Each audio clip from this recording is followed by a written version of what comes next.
تلك الفتاة አንዲት ሴት ልጅ الصغيرة في السن በእድሜዋ አነስ ያለች ወጣት ሴት التي جاء لها الذئاب البشرية የውሸት የሆነ ነገር ለሷ መጣላት واختطفوا صورها من المواقع الاجتماعية በአንድ ፕሮግራም ላይ የተነሳችውን ፎቶ وكنا نحذر ልናስጠነቅቅ ይገባናል። بناتنا ونقول لهن عليكم أن تتقوا ሴት الله ልጆቻችን አላህን ፍሩ በማለት لا تنشروا صوركم في المواقع الاجتماعية ፎቶዎቻችሁን በማህበራዊ ሚዲያ ላይ አትልቀቁ።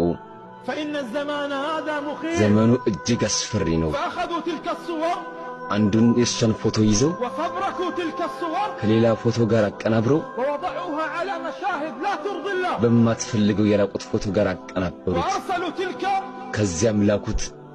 وأرسلوا تلك الصور إليها وإلى أهلها ከዚያም ላኩት ፎቶውን ወደ እሷና ወደ ቤተሰቦቿ። عرضت الأمر على أهلها فما صدقوها ቤተሰቦቿ አዋረድሽን አሏት፣ አላመኗትም። قالت لهم لست أنا ما صدقوها አስረዳቻቸው፣ አላመኗትም። قالت هذه يا أمي هي ليست صور አለች፣ እናቴ ሆይ ይሄ የኔ ፎቶ አይደለም هذه الصور التي ترونها والله ليست صور አለች።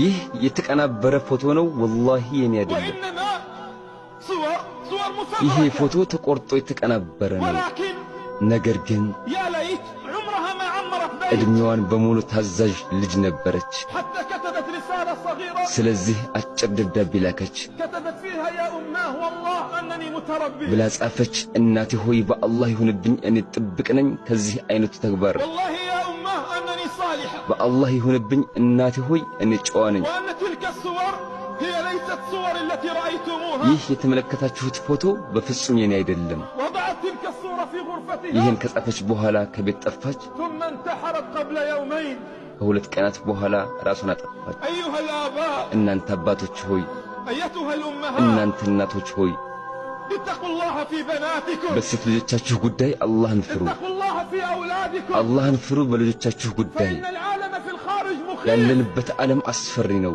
اتقوا الله في በሴት بناتكم ልጆቻችሁ ጉዳይ አላህን ፍሩ። اتقوا الله في أولادكم አላህን ፍሩ በልጆቻችሁ ጉዳይ። فإن هذا العالم في هذا الزمان مخيف ይህ أيها ዓለምና الكرام ዘመኑ እጅግ አስፈሪ ነው ውዶቼ። ذئاب بشرية የሰው ሕይወት እየተቀጠፈ ነው። تبتز بناتنا بصور ልጆቻችን مفبركة በሐሰተኛ ፎቶ እያጠመዷቸው ነው። لا نقول ከዚህ إلا ውጭ የምንለው የለም።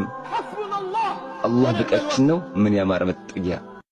ጮሌ ጎበዝ ሰው ብሎ ማለት መን ዳነ ነፍሰሁ ወዐሚለ ሊማ ባዕደል መውት ነፍሱን የተቆጣጠረ ሰው ነው።